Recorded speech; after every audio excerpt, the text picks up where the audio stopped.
Hey, hey, don't hurt me. What's going on, everybody? Welcome to the Rich Get Rich podcast slash live webinar. Not a webinar, but it's just me live talking and answering financial questions because, I want to be the greatest and the best person, not only on social media, not on TV, not on radio. I want to be the voice of reasoning for anybody when it comes to financing. I've been told I was good with money my whole life, and I want to show pretty much the world that I am really good at this. And a lot of the times when people come ask me questions, it's not the fact that they're either right or wrong. It's just the fact they just don't know. They never was taught this type of stuff. They never experienced these type of things. And then you can go to people who are, financial experts or financial advisors, and they just took a test on how to manage money. And then you listen to some of these older guys like the Dave Ramsey, you listen to some of the older guys like Robert Kiyosaki, Tony Robbins. And these guys are 60, 70 years old, and these guys are out of touch. And I feel like listening to these type of guys, and it's not relatable to a younger demographic. I'm not saying I'm young, but I understand where people are coming from on all perspectives. I don't give guidance to anybody just based off generic information that I learned in the damn 80s, right? I was listening to a Dave Ramsey podcast or something. And he said, yeah, if you want to buy a house, save 20% down and get a 15-year loan, and the loan shouldn't be no more than 25% of your income. And I said, Mr. Dave, like if you listen to what you're saying, the average home price in America is $350,000, and that's for a shit box. Let's up it to 400,000, right? $400,000, 20% down. You're talking 80 grand. You have to save 80 fucking $1,000, and then your mortgage payment can't be 25% of what you made. Let's say if your mortgage payment with your PITA, property taxes, interest, and insurance, is an average house of $400,000 is 2,200, $2,000. And that's a 30-year. Shit, what if you get a damn 15-year? Now your payment is 27, 2,800.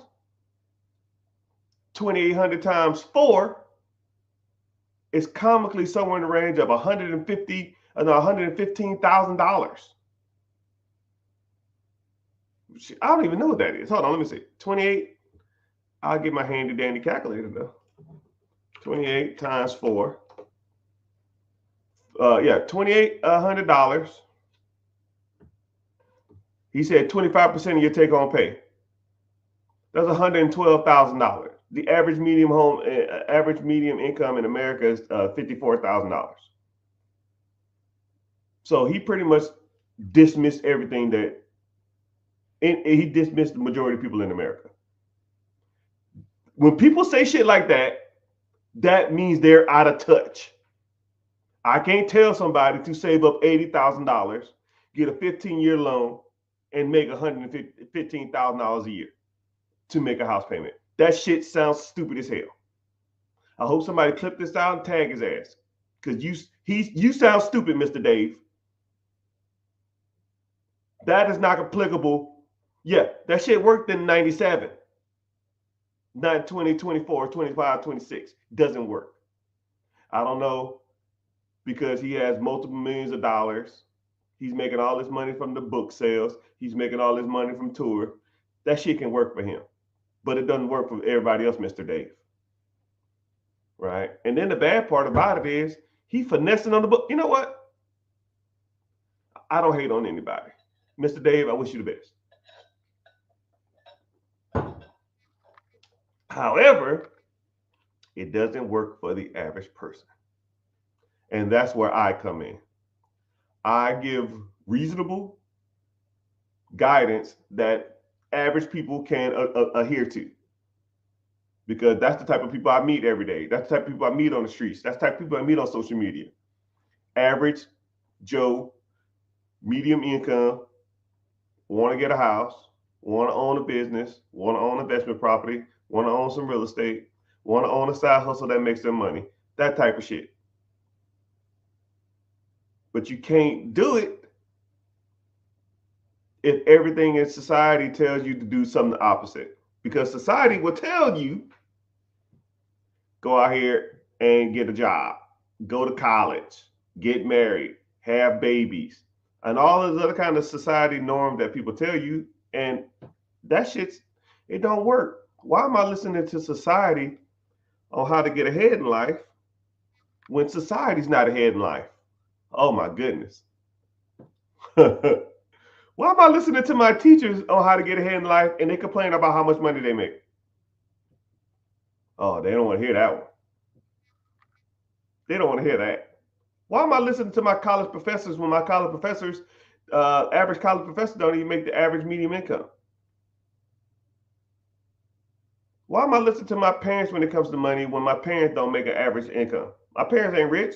Why the hell am I listening about financial advice? How am I listening to my parents or my friends or my family, my aunties, my uncles, my cousins, when it comes to being successful in America when they're not successful? It's like the blind leading the blind. Go to school, you'll be successful. Get a job, you'll be successful. Get married, that's what successful people do. Have kids, that's what successful people do. Get a car. You're successful now, you got a decent job, get a nice car. Oh, you found the woman, y'all need to get married now. Oh wow, y'all married now? When them grandbabies coming? And now you're mid 30s, mid 40s, maybe mid 50s. And then the wife or your girlfriend, whatever, your wife ain't working now because she got to sit at home and take care of the kids. Single income, you got a house, you can barely make ends meet, you got a couple car payments, and then you want to feel like you want to live sometimes, so you go out and get a motorcycle, or you want to take a damn half decent vacation, but you can't afford it, so you put it on the credit card. Stop me when I'm lying. I'll wait. Is it my fault that you listen to society for your guidance? No, but I'm here to tell you, you need a change. You need a fucking change. You can't get ahead listening to people that ain't got shit. You know, it's crazy because the majority of people in America get their guidance from their peers.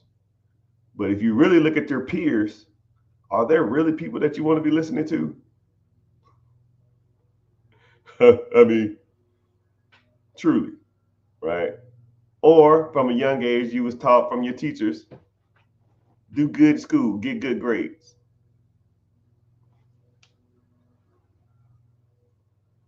The average teacher income is $43,000 a year. I respect teachers. I love teachers, but they're the wrong people to be listening to when it comes to this money thing. And then you ever ask the teacher, "Do you do it for the money?" They say, "Hell no.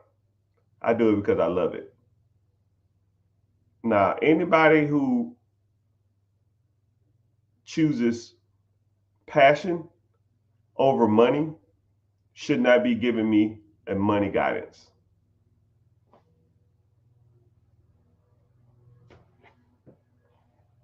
So, where do you go? Where do you learn your guidance from? Where do you get the game from? You see every fucking ass clown on America talking about, I'll teach you the game. I'll teach you how to do it. I got a course. But I don't know if anybody in America has ever taken anybody who's listening to this. I don't know if you've ever did an online school that was self-taught. That shit sucks. Okay, here you go. Give me your $50, $100, $200, $5,000, whatever the fuck it is. Here you go. Figure it out. Here's everything. And so you're reading this shit and you're trying to apply it. And you're like, what the fuck? I don't even know what this is. I don't know what's going on. So a lot of courses don't work. That's why I don't do a course. People say, yo, man, you got a course or anything? I had one. I hated it. I probably sold one. And then after that, I just gave it away. Because a course gives you more questions than answers. And then let's say if there's a like a speaking event, like say if I was doing a speaking event in your city and I'm out there giving all the game away, right? You might be hyped up, let's say I charge you a couple $100 to come, you listen to me speak. I might give you some game. I might get you pumped up. I might give you a free lunch. You take a couple selfies. Then you're going to go home and you ain't going to do none of that shit. It's the truth. It's the reality of the situation. Statistically, you won't. If I gave you guidance for free online, 3% would adhere to the guidance I gave you.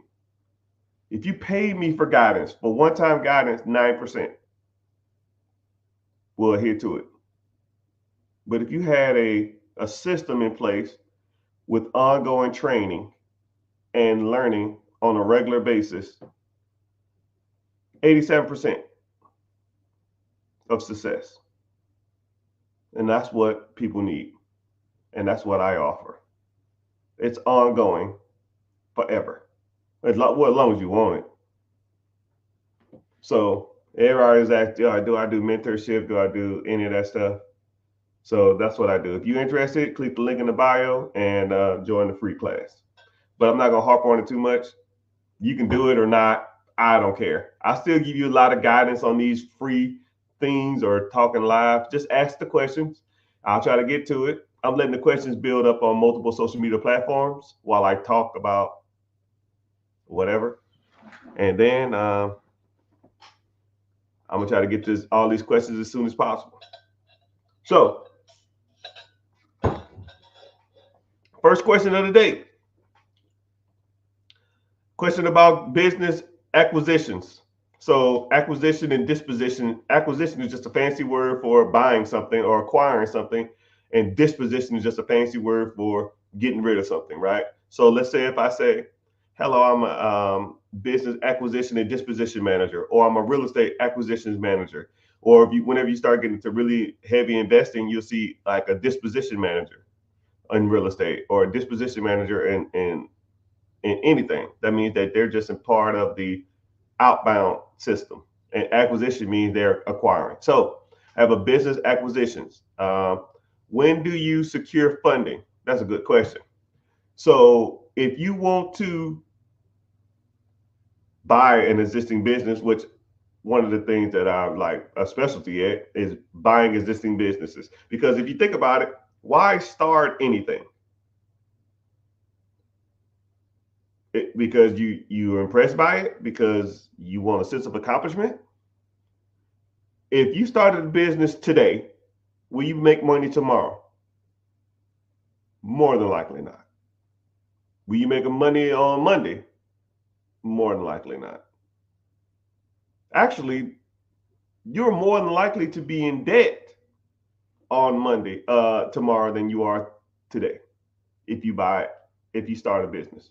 However, if you buy a business, and let's say that business has systems in place, it has management, it has point of sale systems, it has employees, it has bookkeeping, it has all levels of staff. All you're doing is paying the bills. Okay. If all those things are in place, and let's say that business makes $20K a month, 20K divided by 30 days, that's $660 a day.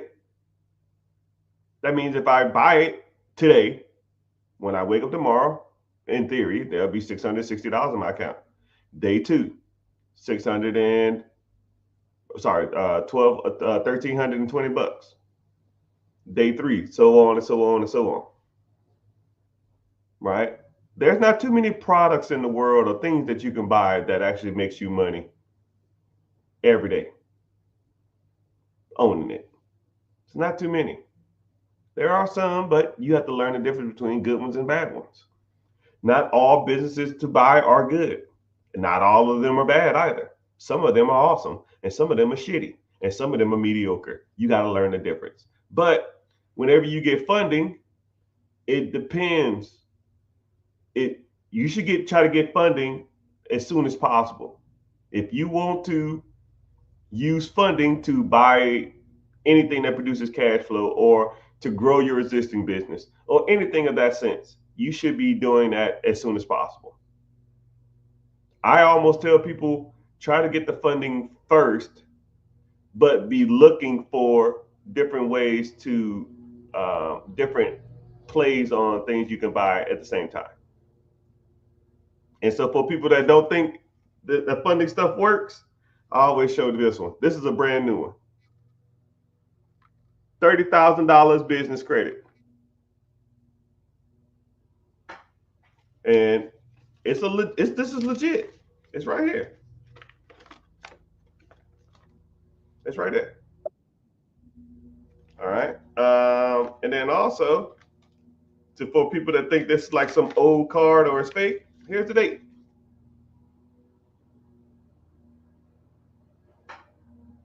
There's the date.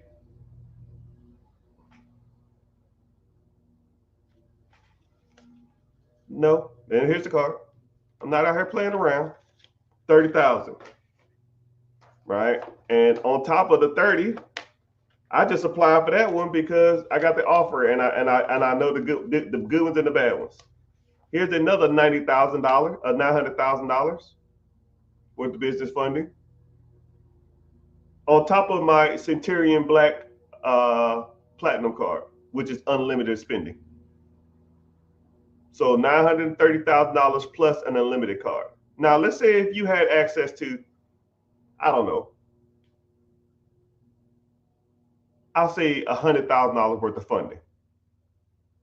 What could you buy with $100,000 of business funding or business credit? But the only caveat is you have to buy something that makes you money. You can't go out and buy like a Hellcat or some Gucci or some other crap, right? We don't want any of that crap. We want to make some real money. Now, there's ways you can buy stuff to make money, and there's ways you can buy it to lose money. It's about as simple as that. If you buy something and the next day you have more money than you had before you started, then that's an asset. You buy something and it takes money out your pocket. That's a liability. You got to know the difference between the good one and bad ones. And I teach you. If you're interested, click the link in the bio, join the free class.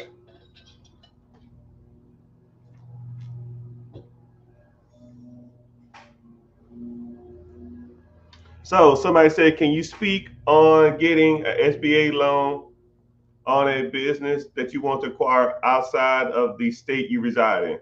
All right, good question. So whenever you are looking to buy a business,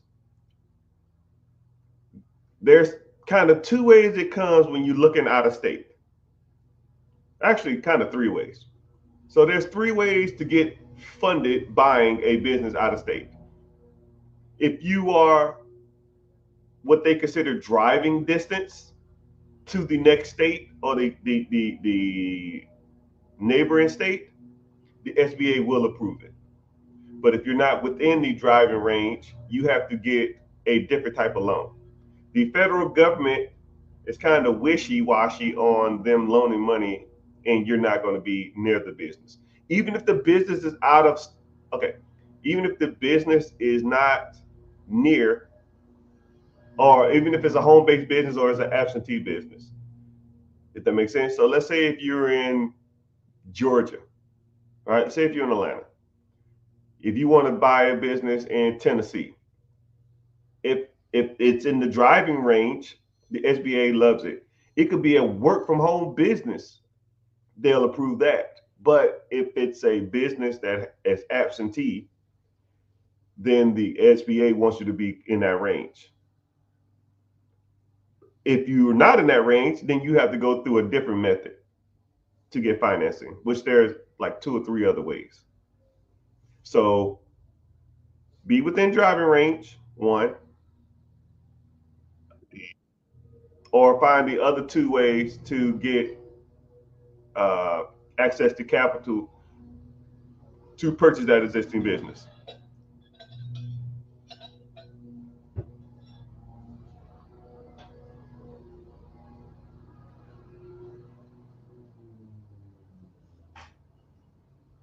So, yeah, someone just brought up the point that there's a lot of scam accounts out there. Yeah, man, I got like 300 fake pages.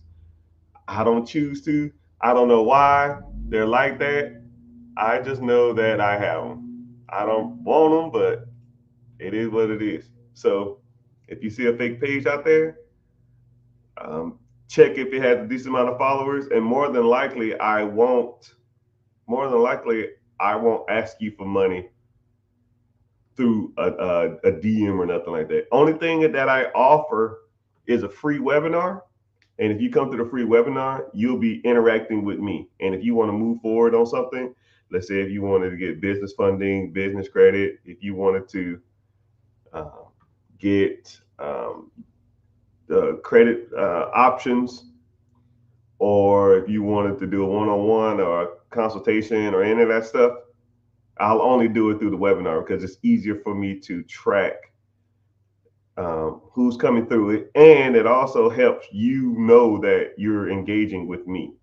You're not engaging with a fake account because you physically see me. It's not a live, it's not a recording, it's me. So I always try to do that.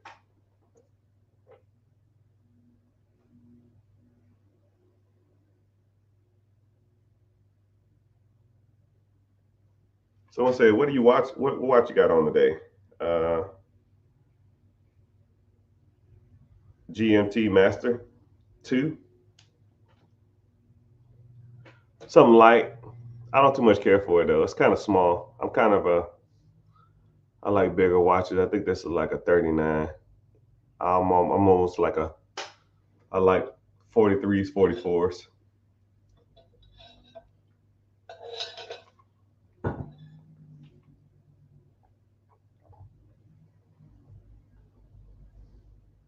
Somebody said I don't know you with the beard like that. Yeah, the beard is okay. Like I said, it almost doesn't give professional either. I see why people say that um, people are more trustworthy with beards or without beards. I don't know. I don't like it. I wish it would grow out a little more on the side, and it's kind of thinned out. But I'll figure it out. All right. So now somebody asked, I got $5,000. I want to start a business. What do you suggest? So you have $5,000. You came to me. First thing I would do is I would try to one. I will make sure that everything personally is in order because one, a lot of businesses or a lot of real estate transactions won't be they won't they'll look at the amount of money that you got to put into that as not a lot. But one thing about $5,000 is you can take $5,000 and you can make yourself appease to the banks better. So what that means is, so let's say for example, you have $5,000, right? And now you go establish relationships with, let's say, 3 banks. I'll say Bank of America, Wells Fargo, and Chase. I don't know. You get your business structure right, and then you open up business lines of business bank accounts, right? And deposit a couple $100, $300, right?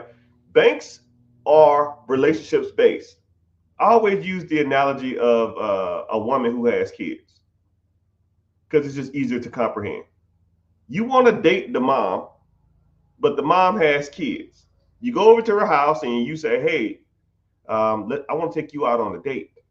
That's the bank. The bank is the mama, and the bank gets access to all the money in the world because $5,000, $10,000, $50,000, $100,000, that ain't even nowhere comparable to what the bank has.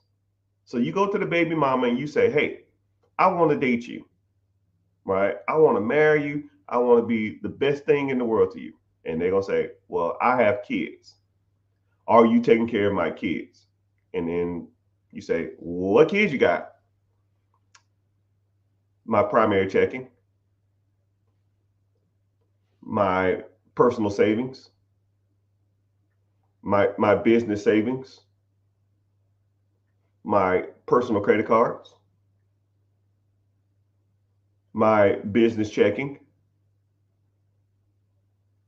CDs, and stuff like that." And the more attention you show to the bank's kids, the more the mama will love you. So if I had to start with nothing, my job is to go impress multiple baby mamas. Bank of America, Truist, P&G, Navy Federal, USAA, Wells Fargo, Bank of America. I mean, there's tons of banks. There's tons of baby mamas out here, right? There's tons of banks out here. And once you go and establish relationships with those banks, then you ask the baby mama, "Yo, you gonna take me on a date?" "Well, you are playing with my son checking account, primary checking. You do play with my daughter, primary savings, and you even come over and walk my dog, which is my business checking. Let's go out for a date." Now you can go through that bank and you can raise all kind of money, right? Like I showed you before. Here's 20,000 from the bank, or 30,000, a 30 ball, a 30 ball, a 30 haul, a 30 ball, right? So now let's say if you go to multiple banks and multiple baby mamas or whatever, and now you have multiple business lines of credit with them. A 30 ball, a 40 ball, a 20 ball, a 100 ball. Now you've raised 150, $100,000 worth of credit. And a lot of times there's 0% interest for a year. Now, what would you rather have? $100,000 of someone else's money or $5,000 of your own money spread out over, you know,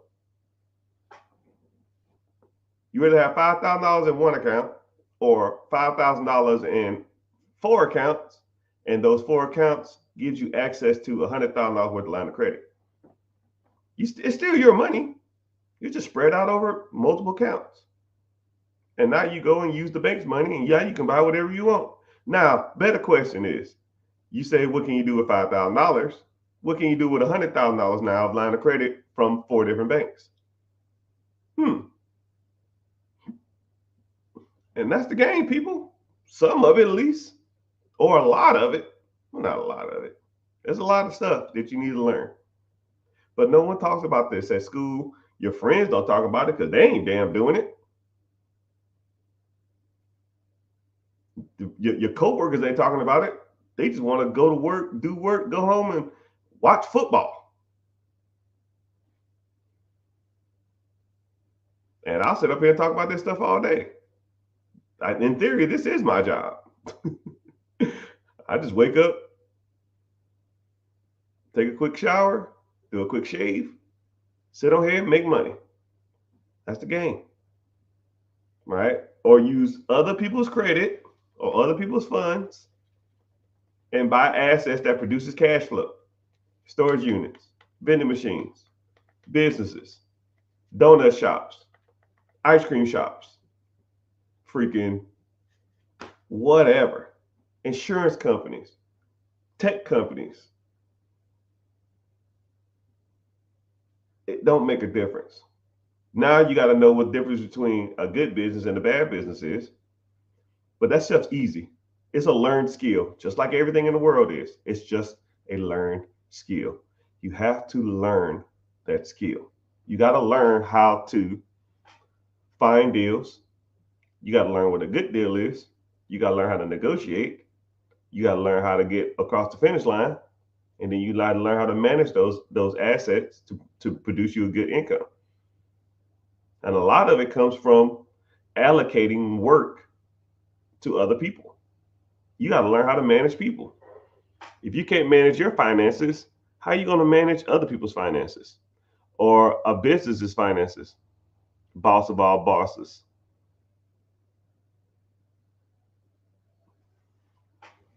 When do you secure funding like SBA?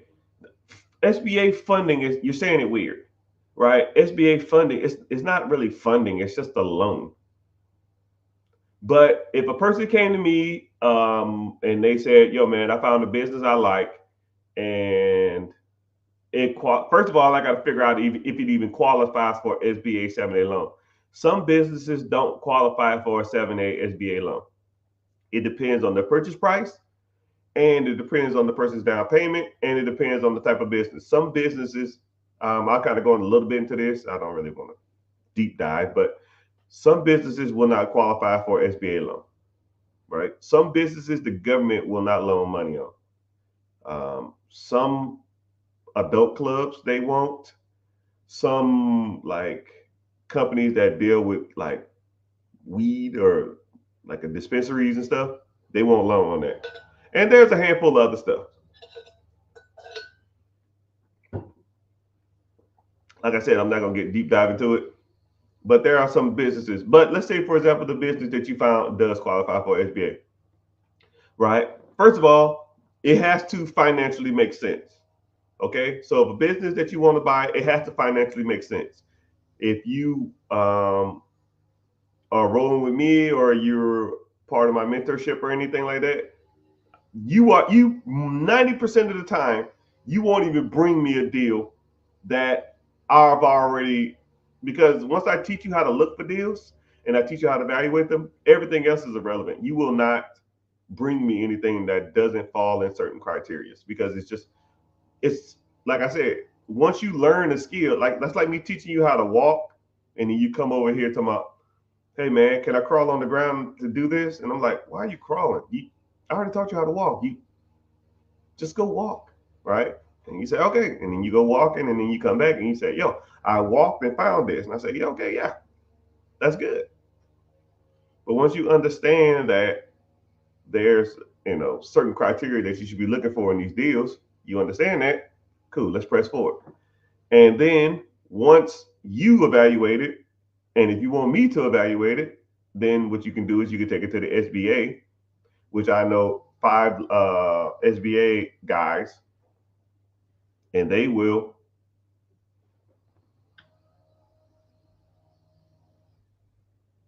I know 5 SBA guys that will um, look at those deals and see if they financially make sense. And if they financially make sense, then they'll say, "Okay, you can get approved for this loan." But after that, you got to do your due diligence because there's more than just getting money for a business.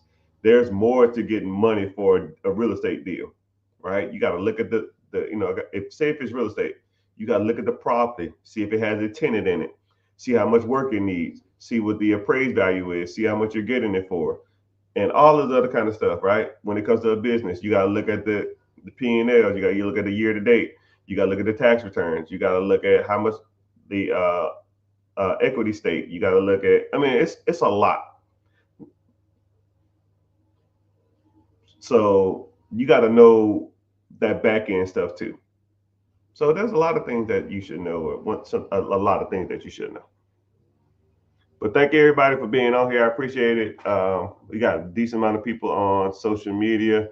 So if you're watching from TikTok and you want to come over to YouTube, or you want to come over from any other social media platform, Just go to The Rich Get Richer on YouTube and watch from there, because I don't get paid on any other social media platforms.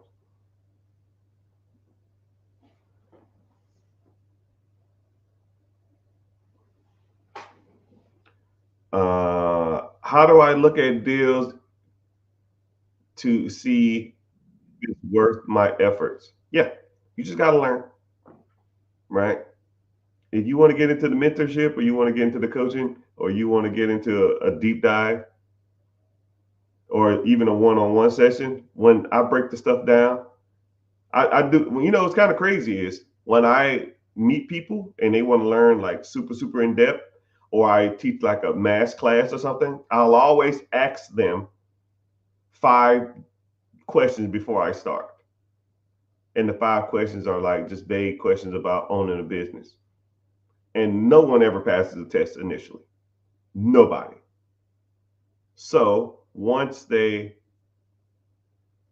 pass the class, or after I teach them, after about an hour or whatever, I ask them the same 5 questions and they get damn near 80, 90, 100%, because they know what they're looking for now. It's just a learned skill.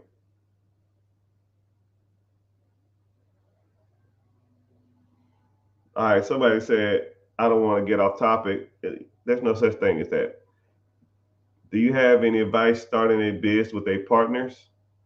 Like I said, I don't start businesses.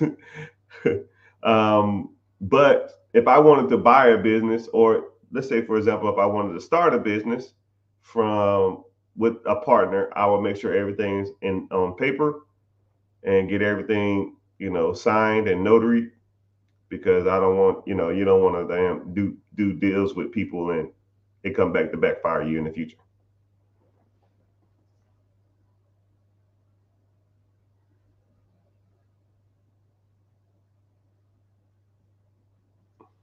Yeah. Somebody said before pre-launch, valuation pre-launch, I will make sure everybody that I'm doing a pre-launch with has the same overview of what we're going to get into, and same expectation, the same work ethic, and make sure that everything on paper is spread out as far as like what we receive, what's our compensation, what's their duties, what are their responsibilities, because you don't want to say, yo man, you're supposed to do this and you didn't, and or I was supposed to receive this and I didn't.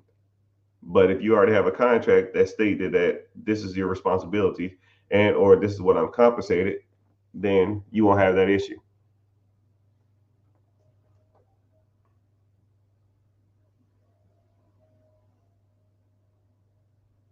Good evening, good day, good morning, good afternoon, wherever you damn checking in from.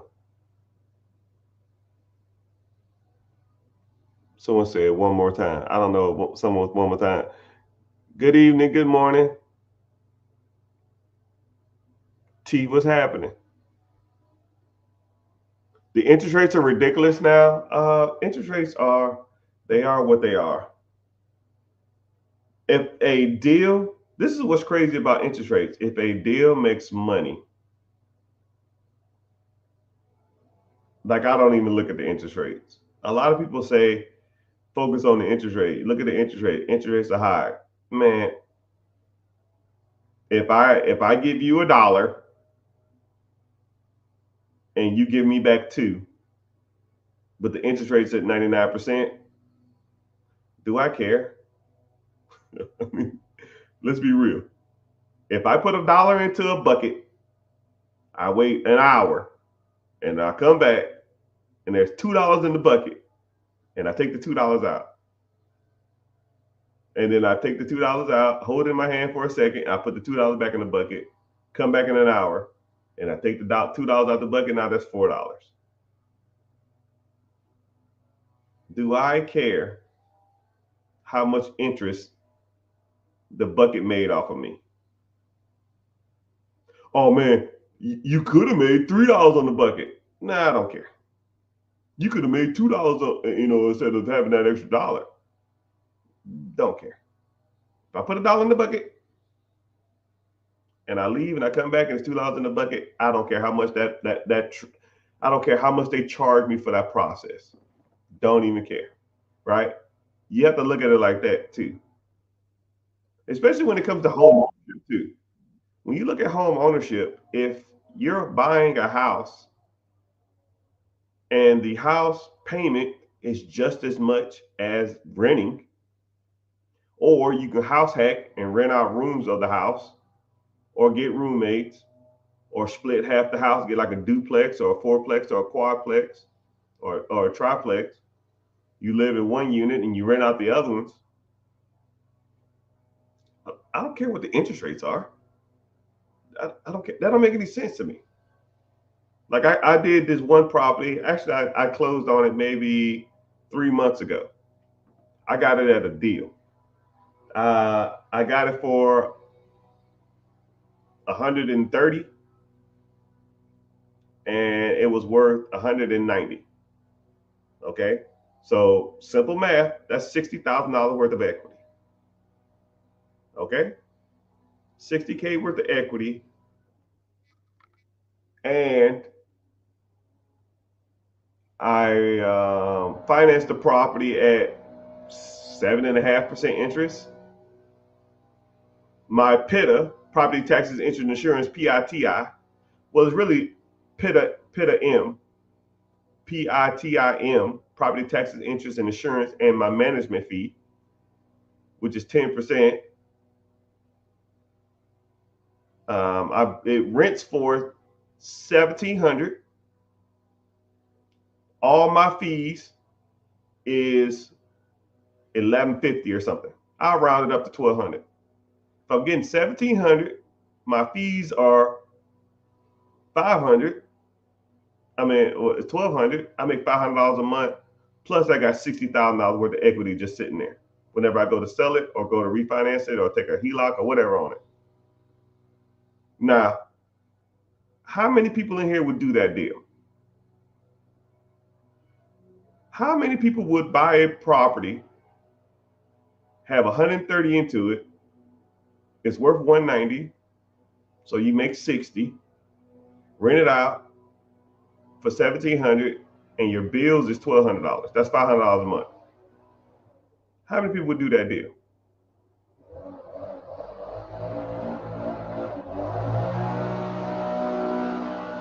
Okay, how many people? How many people would do that deal? Now, this is what's crazy.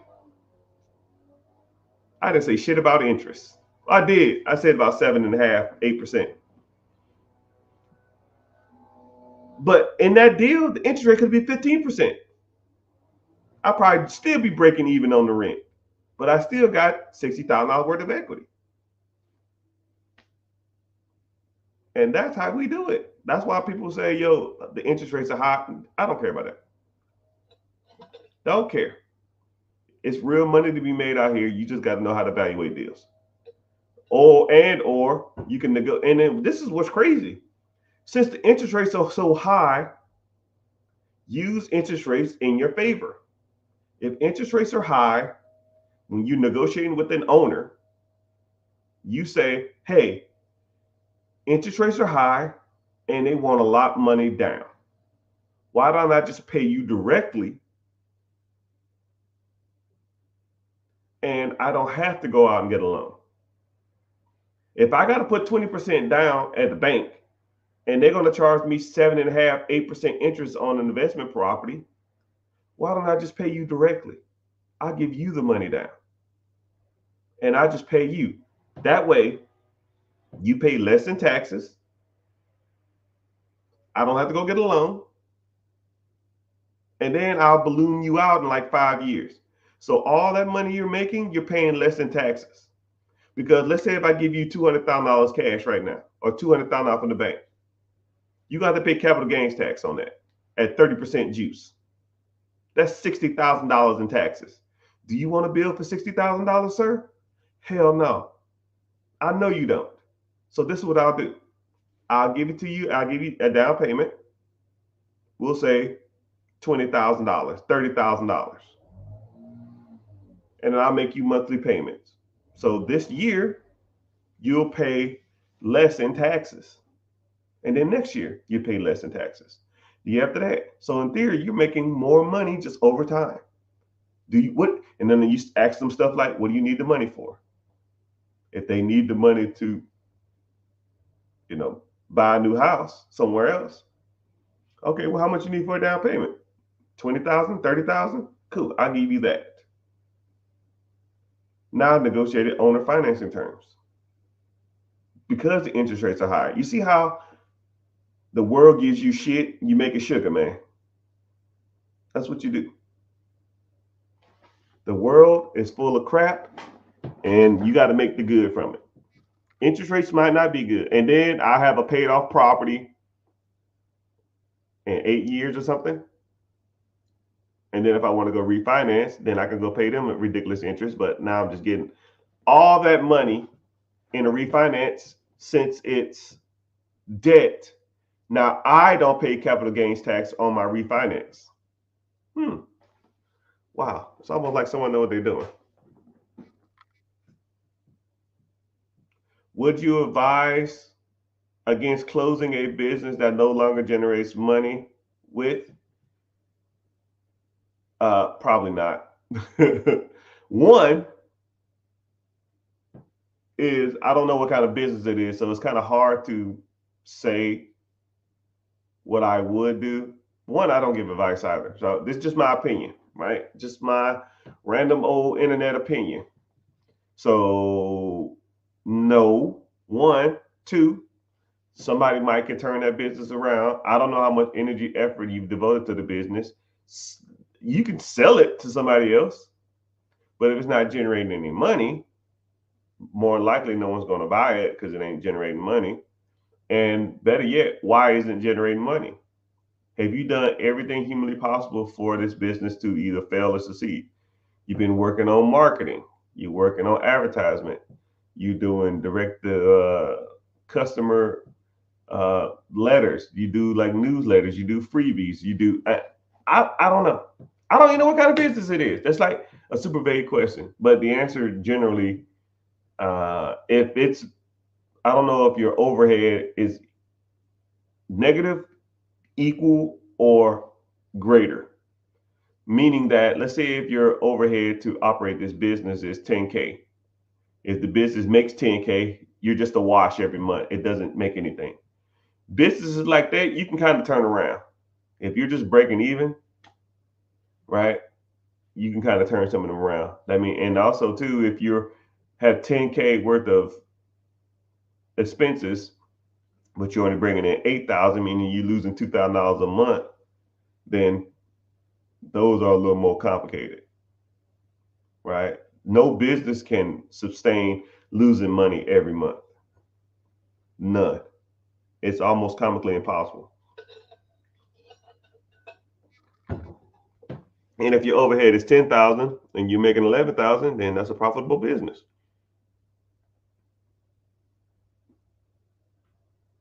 Someone's using your profile to message you. Yeah. So if you see me messaging you talking about some crypto or anything like that, just block them and report them because it's not me. Telecommunications business after COVID struggled.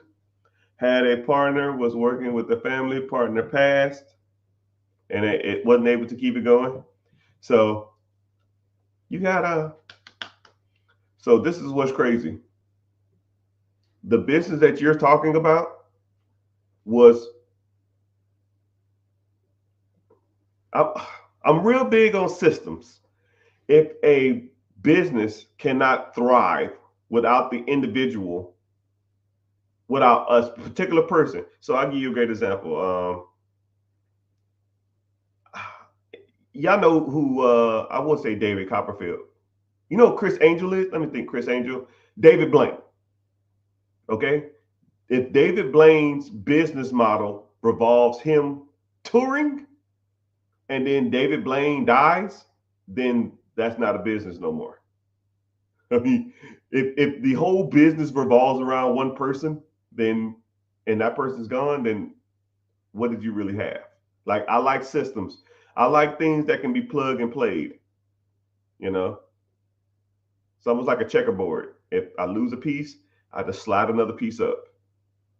You know, if you have a telecommunications business, you had a partner and you was working with family, and then the partner passes, and then now you can't do it.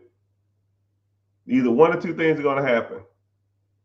Either you need to sell it to somebody who can devote the time, energy, effort to it, or you need to find someone else that can devote that time, energy, effort into it, and replace that individual.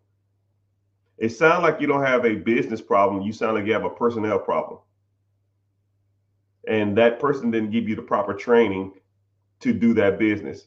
You know, this is I always give a good example. If there's a business out there, right, and I want people to listen to this. If there's a business out there, and if the person who owns the business leaves, and that business will crash, then that process revolves around him. He or she needs to teach multiple people how to do that, because I can't replace that person, because everything falls through one person.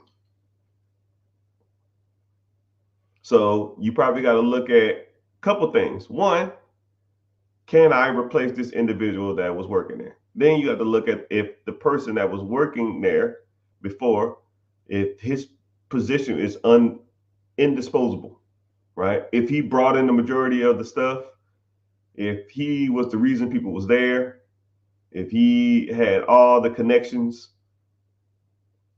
and if I can't make that work, then what do you have, right? If you sell it to somebody else, you might can sell the context, the resources, and the systems. But if that individual brought in all the systems, he brought in all the resources, then that's something you have to evaluate and see if that's what you probably got to try to make it work without them, or even hire somebody to do it. But that's a good question.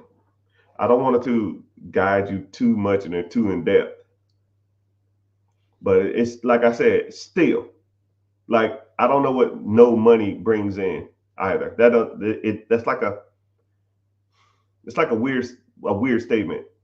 Zero income. Do you bring in? It says don't bring in any money anymore. Are you losing money?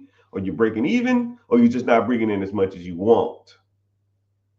Right? Because all those answers have different results. If it's not bringing in the money you want, right, you might got to do stuff to generate more money, and or sell that process to somebody else if you don't want to do it no more. Or if it's breaking even, you can still sell the process. Or I don't know if you have employees, you don't want to get the employees fired, but you probably got to start working on ways, maybe a specific business consultant in that area.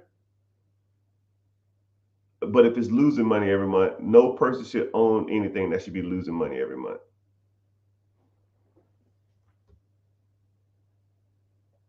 Do you recommend launching a concept with partners?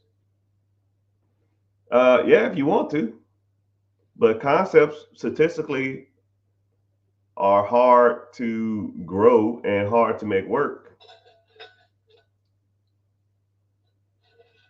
It helps with the load, but I've been advised no. It's kind of crazy, man. It's like, not don't take this the wrong way. Okay, when I say this, a concept is exactly what it says it is. For every Mark Zuckerberg who thought of Facebook, there's hundreds of other ones that you've never heard of that didn't make it.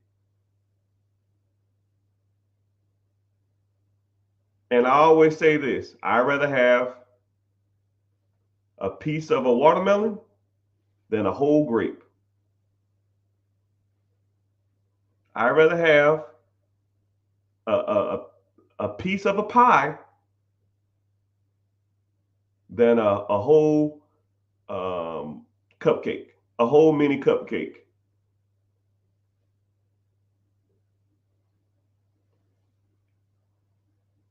Think of it like that. If anybody's going to help you launch, get ahead, grow a business, put it in the clause to help them be compensated for that. It can still be your baby, but it's grown exponentially and you got help doing it. So I'll give you a great example of that. A awesome example of that. Okay? I want to see what y'all think. Amazon was started and founded by Jeff Bezos. And he had to raise money through investors. And he had to dilute the amount of money he had in the company or how much equity he had in the company. Anybody want to take a stab at what percentage Jeff Bezos owns of Amazon now? Right? I'm gonna look up the answer because I know it, but I don't. But I want to always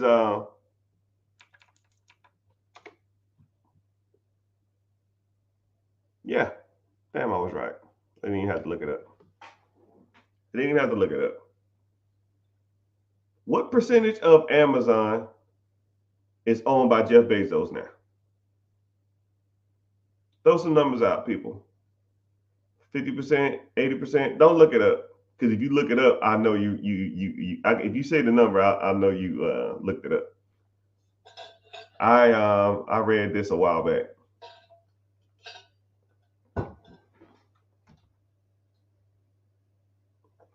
Someone said 15%, 48%, 49%, 15%.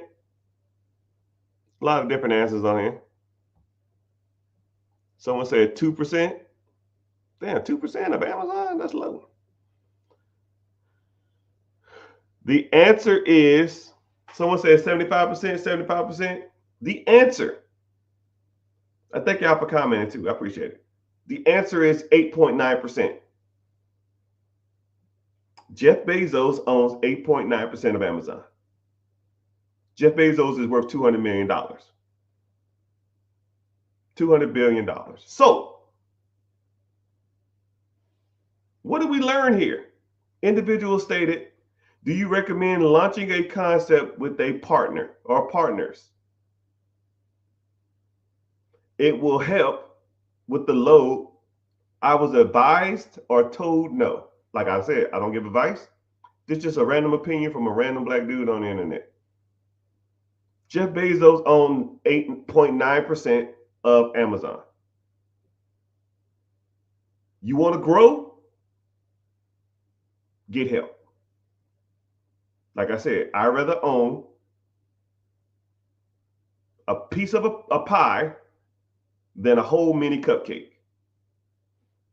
I'd rather own a slice of watermelon than a whole grape. Ask Jeff Bezos. And everybody associates Jeff Bezos with Amazon. He don't even own the majority of it. Not even close. He just started it and he was the CEO for a while. He stepped down as the CEO. He ain't even the majority shareholders. He sold it off. So whenever people thinking or everybody people be talking about, man, I got this great idea. We can do this. I'm gonna do this. Okay, cool, man. Where's the money? Who's helping you? Who you bringing in? When you gonna launch? When you gonna take this concept to market? And you gonna do it by yourself? Probably not. And I'm not saying you ain't. Hell, you'll be surprised. I'll probably get some multi-millionaires and billionaires come to the comment section and get some guidance from me and they press on. I'm not saying that. The odds of you doing it are slim to none, but you're going to probably need some help to do it. When I met Jeff Bezos in 2000, he wasn't even going to the factories. He got there and he opened up the factory. He walked around for about an hour, or he walked around for like 2 or 3 days, and I ain't see his ass no more. I opened up one of the Amazon factories in Atlanta. So, but yeah, enough about that.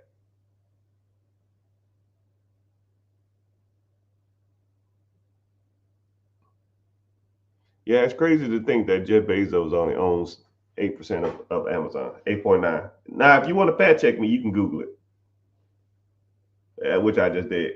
Hey, everybody, what's happening? What do you consider getting ahead? How do you get ahead with debt notes? I don't know what that means. Debt notes? Okay, so I guess what is ahead? Hmm, that's a pretty good concept. That's a pretty good question, I guess. So, what is my opinion of getting ahead in life? I guess a cushion. It's having a significant amount of money in your account to where you don't have to worry about next month's bills. Let's say if you had 2 months of expenses in a savings account. Let's say if your overhead every month is $4,000 and you have $8,000 in your account, you got 2 months ahead in a savings account or a checking account. That's a cushion. You're getting ahead, but you still got to do debt servicing. What's crazy is about debt, you have to figure out better ways to get out of debt and easier ways to get out of debt and faster ways to get out of debt while also while also maintaining your lifestyle, which that's where the problem comes in. People want the cake and eat it too. People want instant gratification. People don't want to sacrifice, you know. Just like, for example, if I told you that you don't have a income problem, you have a spending problem. A lot of people, first of all, they don't want to be self-identified as having any kind of problem. A lot of people think that they don't have a spending problem either. But if I looked at your finances, I looked at your checking account, I looked at your debit card account, you got issues. I know you do. Right? I'll even give you one example. Eating out. You know what the average meal cost in America is when you eat at home versus the average meal cost when you eat outside? Let's start with that one. What is the average cost to eat in? Family of four in America. Family of four in America, average food cost. Throw some numbers out. The average food cost to eat at home in America is, did I say eat out or eat in? Right? Did I say eat out? Okay. Okay. I'll say eat out. I don't know what I said. What is the average cost for a family to eat out in America? Average. Someone said McDonald's. I don't know what. I don't know. Not eating at home. Someone said $75. Right. At least this is what the data says. I don't think it's correct, but this is just what the data said. One day I looked it up. The average person or the average family of four to eat out is $19. Don't know if that's true or not. Maybe that's a box of chicken from KFC in 1995, but I don't know. Maybe that's McDonald's, right? Now, this is just one meal. One meal. Average family in America, one meal, four people, $19 on average. Now I'm gonna break down. Let's flip the script. What does the average family spend on one meal to eat at home? What is the? Yeah, I know, 1982. I don't know if they're basing it off of rural areas. I don't know if they're basing it off of pizza, because pizza is really not that expensive. Little Caesars, you can get two Little Caesars pizzas for $12. I mean, I get it. If I ate at McDonald's, like say a number four, like a number one is what, $5, three $5 meals. That's $20.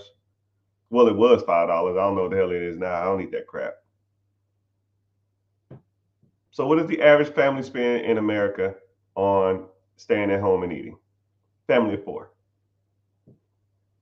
At home, someone said $10. Someone else says $4. Someone says $7. Someone says $12. The average family, if they ate at home, would be at $3.75. So every time you eat out, you're spending probably 400 to 500% more. And that's not even for the day. That's per meal. $20 to eat out, $3.75 to eat at home. Now, I want you to think about this. How many times have you eat? Be honest. I want to see honesty in the comment sections right now. How many times have you eaten out this month? Or fuck it, this week? Say the duration and how many times. Say I've eaten out 4 times this week. I've eaten out at least 5 times this month. Costco hot dogs? Yeah, maybe. Costco hot dogs be hitting. I be hating when my bun be wet though. I don't like that stuff, right? And be honest, right? Because I like honesty. Because you cannot get ahead in life lying to yourself. You're not lying to me, because I don't care. I got mine, right? I can eat out all fucking day. Don't care. Someone said twice this week. Yeah, yeah, I know. You don't have to lie to me. I already know. I already know that people eat out all the damn time because it's convenient. It's fast. You don't want to be bothered.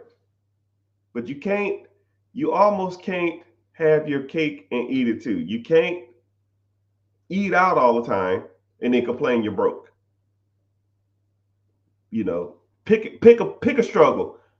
Pick that I had to eat shit all day, eat corn and baked chicken, or complain that pick your. I complain about being broke. You can't do both, man. Right? Someone says 12 times a month. I average $40 this month. Shit. 12 times a month. That's the second person this week that said Costco hot dogs are good. I might have to try them. You ain't never had a Costco hot dog? Man, where y'all been living? Under a rock? It's not the fact, I'll tell you something too. To me, food tastes better when it's cheap, right? Costco pizza, it's like $2. A slice of pizza for like $1.50. Costco hot dog is 99 cents. Well, it used to be 99 cents. I think it went up. I think it's like $1.25 now. Right? You go to and then it's like a foot long. You go to a ballpark, that same hot dog is $10. Maybe more than that. So I like people to you should all go to Costco's and try the hot dogs. But don't come back here and say, yo, man, I went to Costco's, I took my dinner date, and we ate Costco hot dogs and we didn't like it. Don't do that, right? You Costco's, you shopping. I think because you work up an appetite and it's convenient and you're hungry. I think that's why they do it like that. But it ain't like a game changing hot dog. It's just cheap.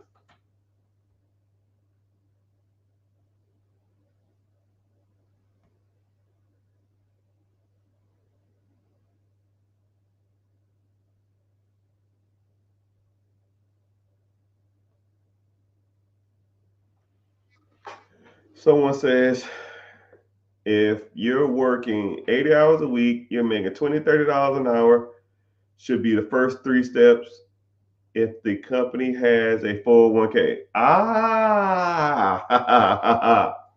One of my specialities. All right, so you have a 401k. First thing you should do is go to your human resources management department, probably the ones in charge of your 401k, and you ask them, is your 401k match? Whatever they match, you max that shit out. If they say they match 5%, you put 5%. If they match 2%, you do 2%. Whatever they match, you match. What's crazy is I was talking to a guy, and he said,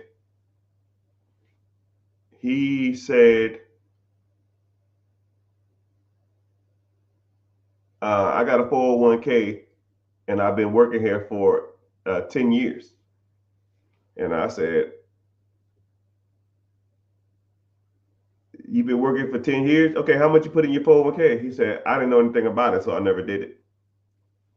And then I said, okay, well, why not? He said, I just don't know anything about it. If I don't know nothing about it, I just won't do it. I was like, oh, okay. Okay, well, go to your human resources department and ask them, do they do a match?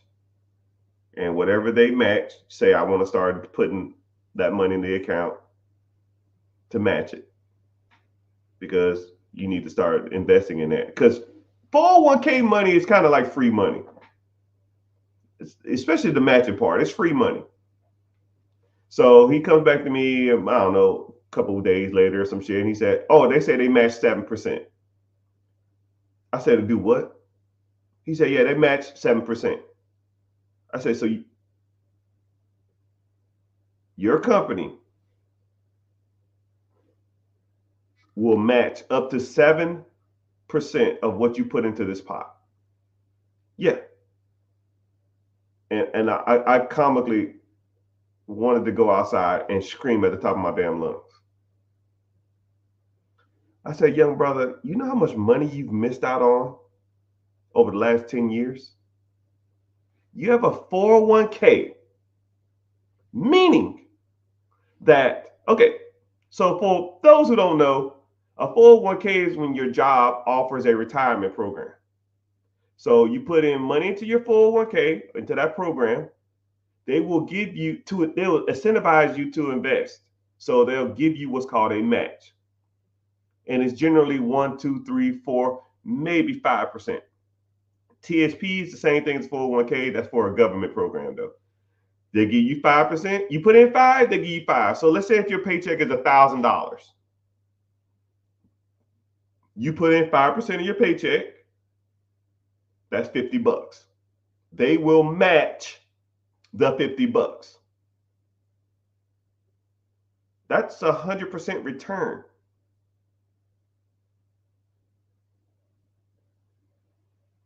This is third grade math, people. If I put in 50, you put in 50, that's 100% return. What asset that's going to give you 100% rate of return just from putting money into it? There's not a lot. There's not a lot. Well, Mr. Richard, I don't know if I'm going to live to be 65. I know you're alive now. I'm not going to help what happens in the future. We're here now. What's the play? What do you want to do?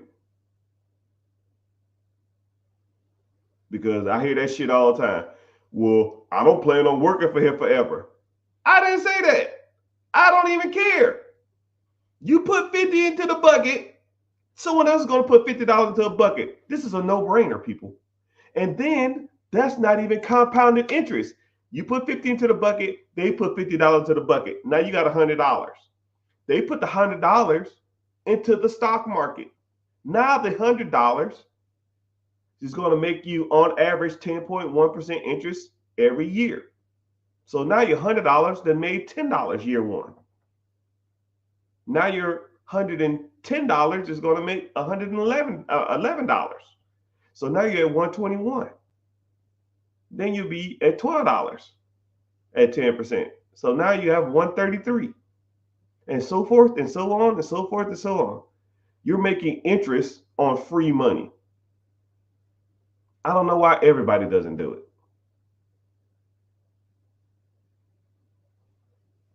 It's free money, people. And then what's crazy is now you have options. You can borrow against your 401k if you wanted to. You could take out a line of credit against your 401k. Some 401k programs have ways that you can borrow against it without any penalties or any taxes. Well, you pay taxes, but you pay taxes if you don't pay it back within a certain amount of time. But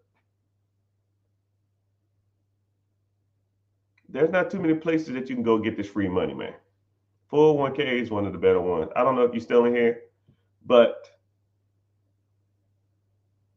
yeah, if you're making, he said he works 80 hours.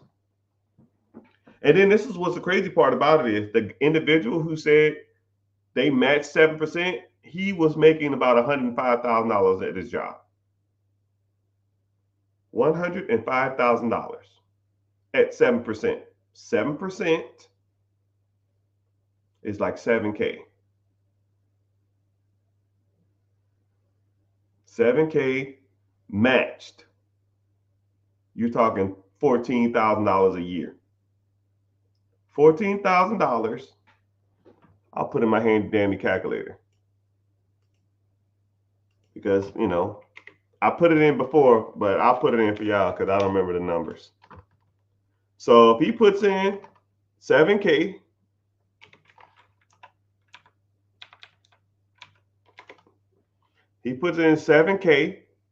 they match the 7K.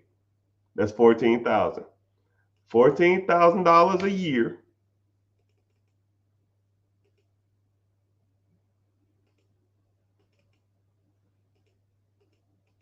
Actually, it's more than that. My math's off.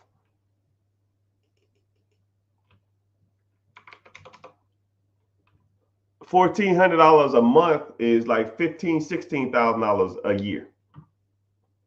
Let's say that mutual fund or whatever he's invested in averages 10% a year, which is the average stock market return. And after those 10 years, he would have $280,000 to $300,000 in that account. Sorry, brother, you lost out on $300,000. I can't rewind time, but we're here now. And that's not including what he missed out on future gains. Younger guy too, man, like 34, 35. He started there at 25, been working there 10 years. I said, my brother, you was rich and don't even know it. But what do you do?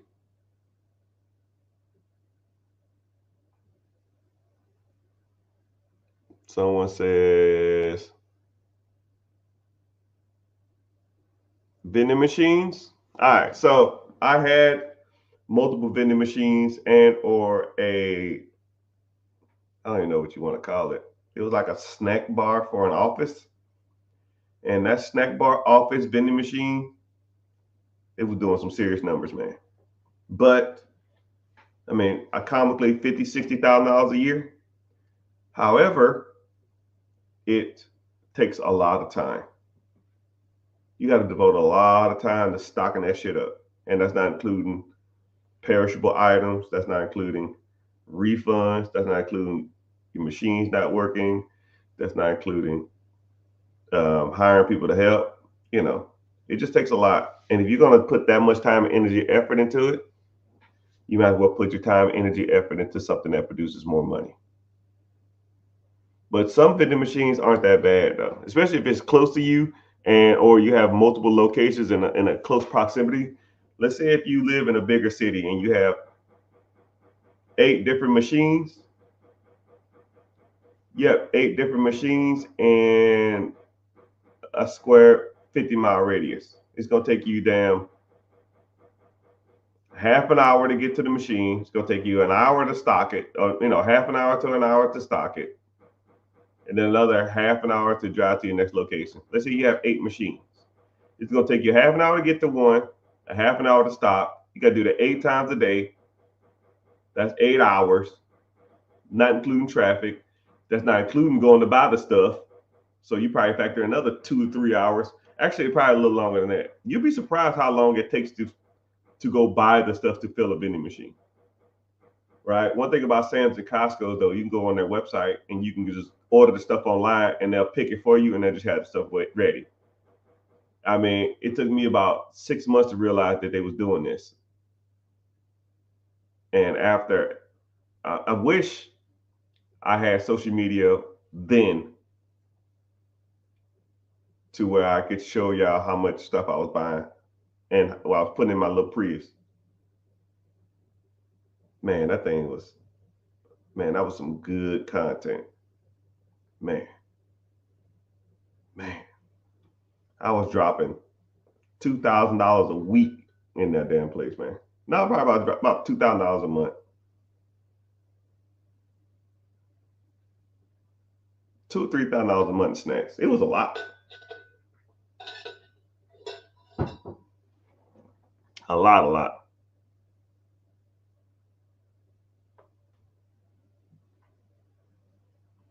Do I have any franchise businesses? No. I generally don't like franchises, but they have the ups and downs. If you like systems, and so franchises have the ups and downs, right? I've just never found an opportunity in a franchise that I wanted. If I was to do a franchise, okay, let me tell you the ins and outs. Okay, if I was to do a franchise, I would want multiple franchises at once. I wouldn't want to do like one franchise, right? I want to take over like a chain of franchises. Like, so, I don't know, like a Subway or something or a Little Caesars. I want like 10 locations. I don't want one location. One location is not worth it to me, at least in this stage of my life. If I was to take it over, right? If I got to listen to a CEO, I got to go and, you know, operate how they want me to operate. It's got to be worth my time, right? Let's say if the average Little Caesar locations are bringing in 60K to the owner, 60K, I own 10 of them, that's 600,000. Nah, it's almost worth my time, right? And I'll just go to every location once every month. Hey, how y'all doing? Clean this shit up. Why this shit so dirty? It smells weird. Do this, fix that. Thank you. Here are a couple gift cards for gas or something. Appreciate y'all hard work. See y'all at the Christmas party. Right? Keep it pushing. Now, in that case, yeah. Like one store, not worth my time. 60 grand a year, that's not worth my time.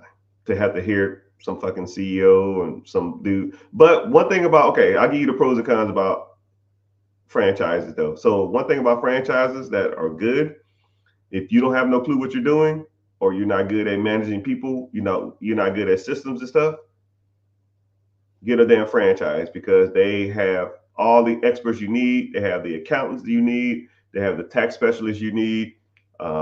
They have some franchises have like a weekly franchise meeting, right? It's like a Zoom call, and you're there with either the CEO, the COO, the CFO, or the franchise expert, or another person that has multiple chains, and then you can just, hey man, I'm having this issue. I need to do this. I have to go there, and then you can just ask them the question. It's almost like a built-in support system, which a lot of people can appreciate, but a lot of people don't. Right? But they charge you for that. Right? Your franchise fee can be 3% of gross sales, 10% gross sales, 5% gross sales, but they give you systems and teams in place, and they advertise for you too, right? When you see a Little Caesars commercial, that's where they get the money from. And then one thing that's cool about Little Caesars too is you have what's they call a regional franchise manager. The regional franchise manager, like say if you're in Atlanta, he'll go to like Buckhead, Decatur, Cobb County, Gwinnett, Sandy Springs, Peachtree City, and he just goes around all these different areas and checks on the store. He talks to the manager, he talks to the staff, he ensures that everything is smooth, and now the owner don't have to go and do that. So that franchise fee is what pays his salary. So now you don't have to, worry about your store as much. So there are pros and cons. I don't, one of the cons is that you have to do things the way they want you done. If that regional manager goes by and say, "Yo, man, you're selling a Pepsi product instead of a Coke product. We don't sell Coke." Like, well, people want Coke. We don't do that. Now you will have to adhere to everything they say. Or a lot of people, if that Little Caesars or something is right by a college, and the games get out at a certain time. Let's say they have a lot of night games, and the games get out at 10 o'clock. But you're told from the regional manager or the district manager or the franchisees or Little Caesars headquarters saying, "Yo, man, you can't be open past 10." He's like, "Well, my demographic state that I should be." It's like, "Well, I don't care what your demographic state. We're not a late hangout spot. We don't do that." You're at the mercy of them, right? Some people like more flexibility. Franchises is more cookie cutter, right? You do whatever they say. But their objective is to make sure that you're successful. That's why people like franchise models. And you got people on your team and on your side. So I kind of see the pros and cons of both. If I was to do a franchise, I want a bundle franchise. I want a whole bunch of stores or franchises at once, and that's it. I don't want to do one solo one.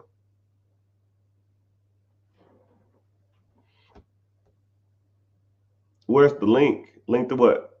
The free class? Click the link above, click my name, or go to the link in the bio and type in, or go to YouTube and or wherever and just click the free class.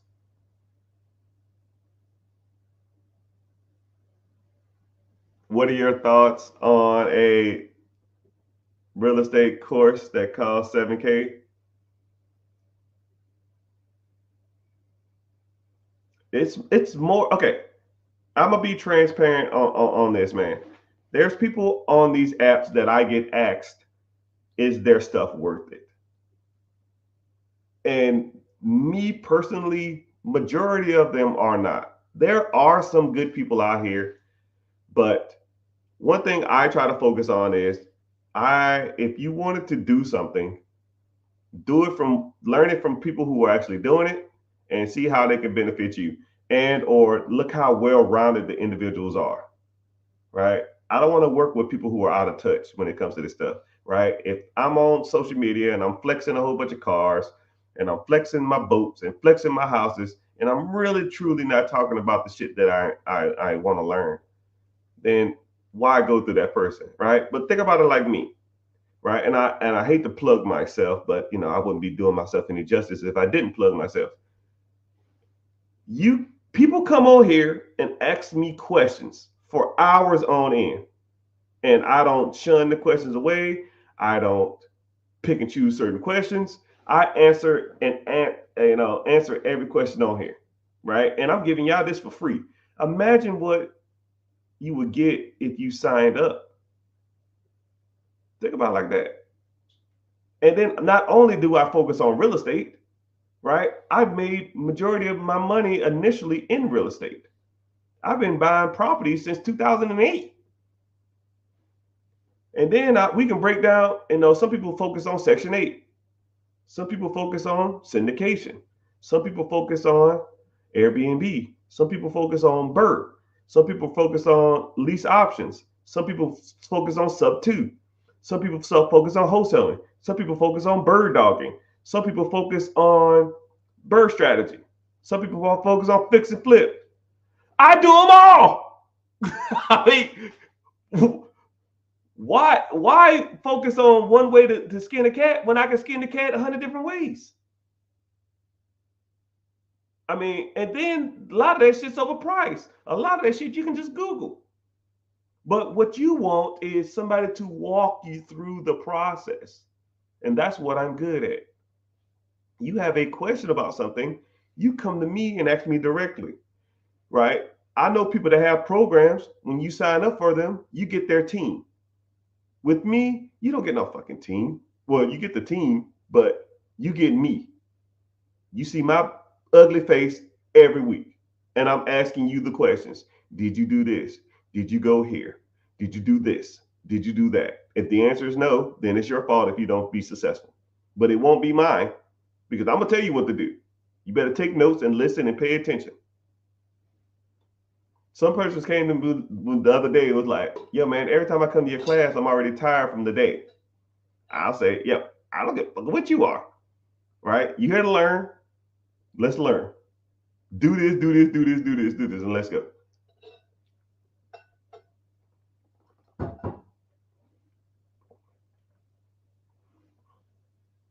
Okay. But yeah, that's my personal opinion on it, especially when it comes to the real estate thing. Uh, and then $7,000 is kind of a lot of money, right? I understand that there's a lot of working people out there, and 7K for something is kind of ridiculous. So that's why my shit's not even close to that. That's a lot. $7,000, hell, that's a Honda Civic. that's a 06 Honda Civic, man. But good question though. Is there a pre-approval to the SBA loan? Yes. But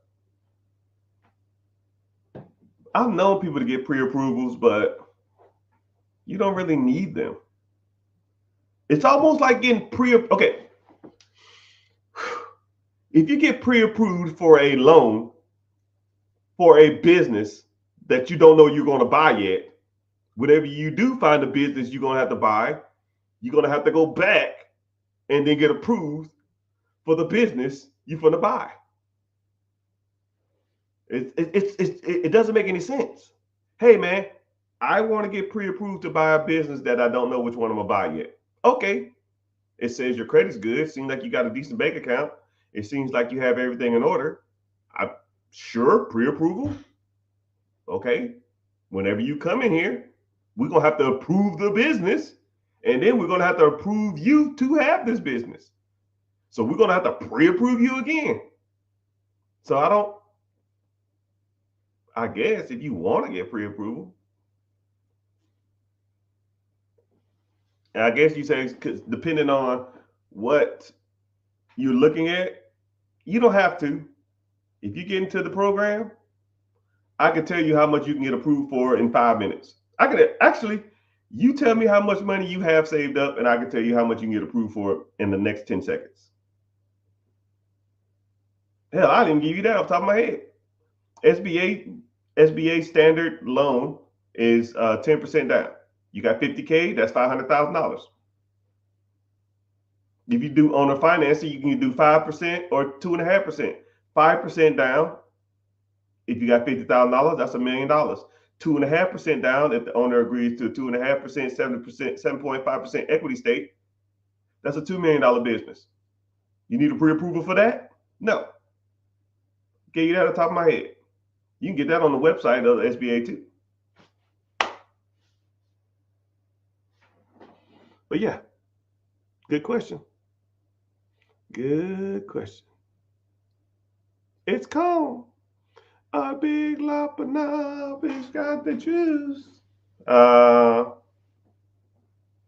do you think about storage units and laundromats? What is the most profitable business you can buy, in your opinion, for $100,000 or more? You know, the business is irrelevant. We won't even say the type of business. There are people who sells, okay, don't even say a business in general. There are people who sell stuff that's overpriced. You know it, and I know it. Anything. There's a hamburger spot that charges $25 for a hamburger. Should a hamburger be $25? No. I don't give a damn if it's the best hamburger in the world. It's overpriced. There are people that sell $1 hamburger. Is $1 for a hamburger cheap? Yes. Is it good or not? That's irrelevant. We're talking about price and value, right? We're talking about prices. So when it comes to anything in the world, once you know how to evaluate things, then the amount of money you spend for it is almost relative. I'll give you an example, right? I won't even say a specific business. I'll just say you are looking for a type of business, right? You insert whatever type of business you want: laundromat, Dunkin' Donuts, storage units, existing Airbnb, Little Caesars, a Krispy Kreme. I don't give a shit. Insert whatever you want into this. A fishing store, a gym, don't care. You're looking at gyms, or you're looking at a business for sale. You say, okay, cool. Here's one. This is $100,000, and it makes 25,000. That's 25%. Okay. Look at another business, same type. This is $100,000, and it produces $30,000. A little better. I'm looking at this business, and it produces 20,000. Not as good. I'm looking at this business, 25, 100, 25, 100, 25, 120, 130, 125, 175,000. Oh shit, we cooking now, because you've been looking for businesses for a while, and you understand that the average business that you were looking for, don't make a difference of the business, was doing about 25% returns. Asking price versus cash flow, or asking price versus how much it makes. 25%. Now you found one that's 60,000. So 60% return. 70,000, 70% returns. Hey, how you doing, sir, ma'am? How you doing? What's going on? Why are you selling this? Well, I've had this business for 10 years, and I'm just ready to be done with it. Do you say, hey, why is it cheap? They're just done with it. They don't care. They made their money off this shit for years. So, better question. If there's a business for sale that you want, and it's doing the numbers that you want it, because you've been evaluating for a couple weeks now, a couple months, or whatever, you found one. Do you have the ability to purchase? Do you have the credit to get the funding? Do you have the skills to negotiate owner financing? Do you have a down payment? Do you know what a good business is? It might make sense financially, but everything else don't make sense. Maybe they're blowing smoke up your ass. Do you know what a good business is? Do you know how to check and see if they're making $70,000 a year? There's at least 10 different pieces of paper that I could check that would let me know that's a good business. So the business, like I said, you inserted your own business. So is there a good business for you? It's all subjective. I don't know. Why would I buy a landscaping company when I hate being outside? Why would I buy a pool servicing business when I can't even swim? Or I'm allergic to chlorine, right? I don't know. But I do know that some businesses financially make more sense than others on average. But you got to look for those averages. You got to look at what works and what don't, right? But that's what we talk about. That's where I help you at. What is the ways to get funded? Wow, that's a good question. So there's multiple ways to get funded in real estate, businesses. You can get funding through. I have a funding company where I help people get funded. Right? We get you business funding, and we get you 0% interest for over an extended period of time. So there are people out there that will get you funding, but I call it reckless funding. What they'll do is they'll sign you up, and then they'll run your credit through the ringer, and they'll give you all kind of line of credit. They'll get you a shit ton of money, but then one, they don't tell you how to spend the money. Two, they don't tell you how to liquidate the money. And three, they don't give you 0% interest, right? Yeah, if I get $100,000 worth of line of credit, and any of it, and my payment is through the moon, right? I got to start making that money back ASAP. Pretty much setting people up for failure. But if you have a 0% interest, not only is your payment lower, you have a longer period of time to find a way to service that debt and pay off that debt.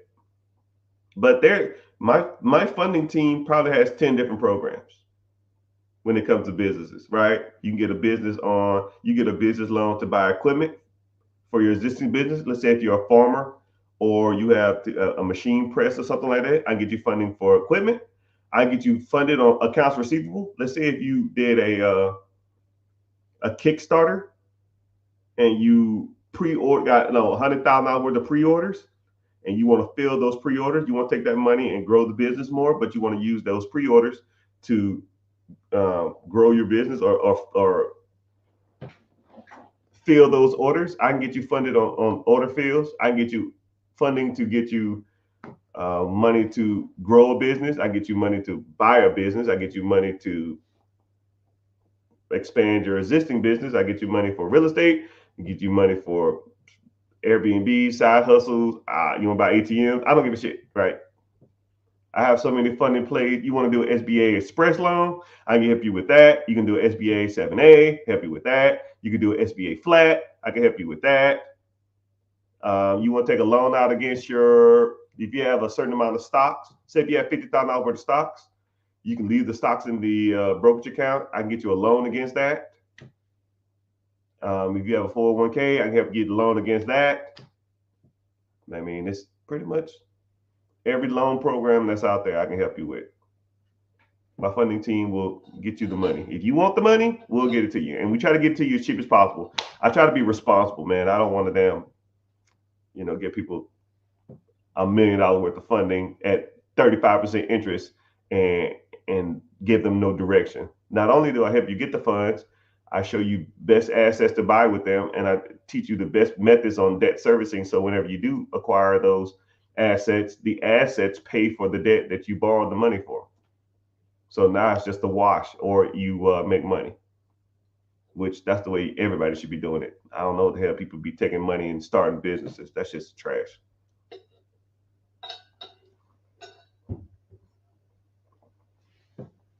I need absentee. Where can I check in with the general manager? I don't want to buy a full-time job. I'm trying to get away from working 70 hours a week. Where can I check in with the general manager? Wherever you want. I have the way I do it is all my general managers or managers of any system I have, they have my direct number, and or I communicate with them on Slack channel. So I go to Slack. Slack is just pretty much like Microsoft Office or Microsoft Teams or something like that. You just go in there, you put a message in the chat. There's a chat for all the managers if they want to talk to each other. There's a message for me directly. There's a message for CPAs. There's a manager for the accounts, receivables, accountants, and all kind of stuff like that. So, we just get on there and chat, and that's how we figure stuff out. But I rarely talk to people though. Every once in a while, I'll say, "Hey man, let's hop on a quick phone call." But if you get a call from me, either you in trouble or it's something that needs to be just accomplished a little faster than most. Most time I just text people, but that's how it should be, right? So I just sit here. If you ever hear a bell in the background, that's somebody either talking on Slack or talking via email or talking via text message where I had to get to work. But I'll get to it in a sec. I kind of can double check now. Meaning more likely I'm going to have to get off here. But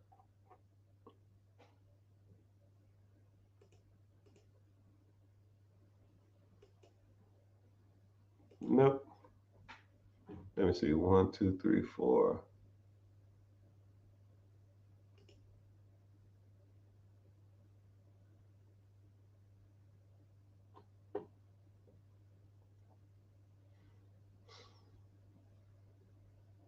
Give me a sec.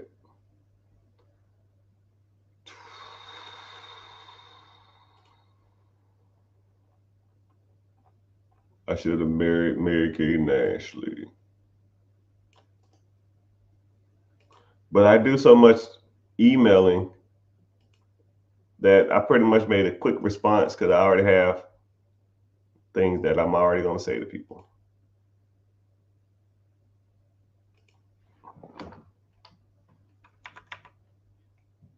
It's calm.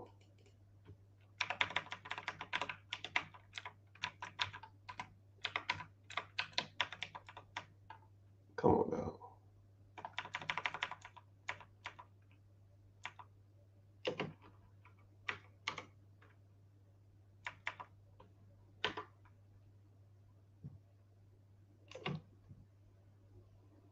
Boom. Work done.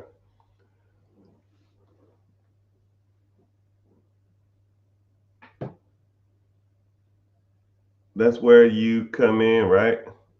A mentor who knows? Yeah, I guess. I don't know what question you say, but I think you was talking about the absentee businesses. Yeah.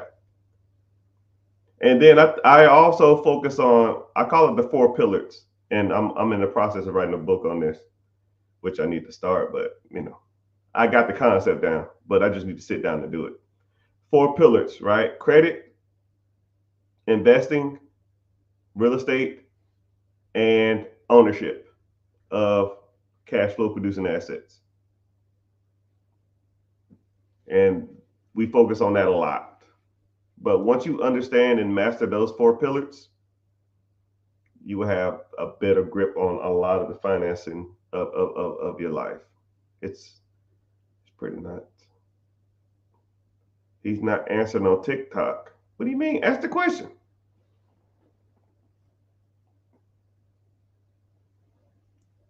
Have you ever financed? Have you ever acquired a distressed business? Distressed is a rough word. I don't. I don't take over problems. Distressed properties, yeah. Distressed businesses, I don't take on headaches. It's not worth it. Now, and distress is kind of like a, nah. The more I think about it, no. The answer is no. Is it a good time to do a HELOC or refinance? You should never refinance any home. A refinance is like a reset on the mortgage. Don't just that's just my personal opinion. I would never refinance a home, right? Either HELOC or sell.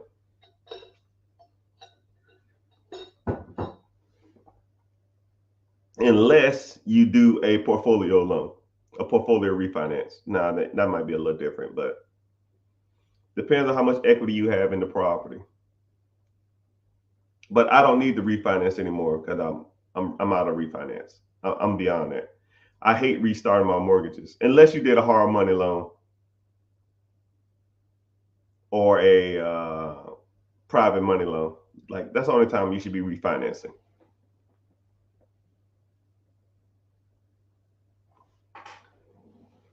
Somebody said I got 150K sitting in my account and don't know where to invest.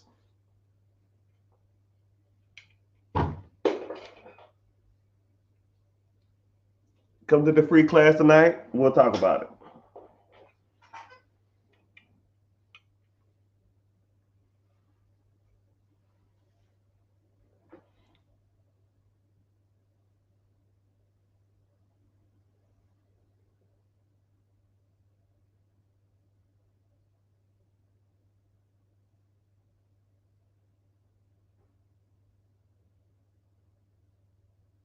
I don't even think the 45, that guy's still in the chat.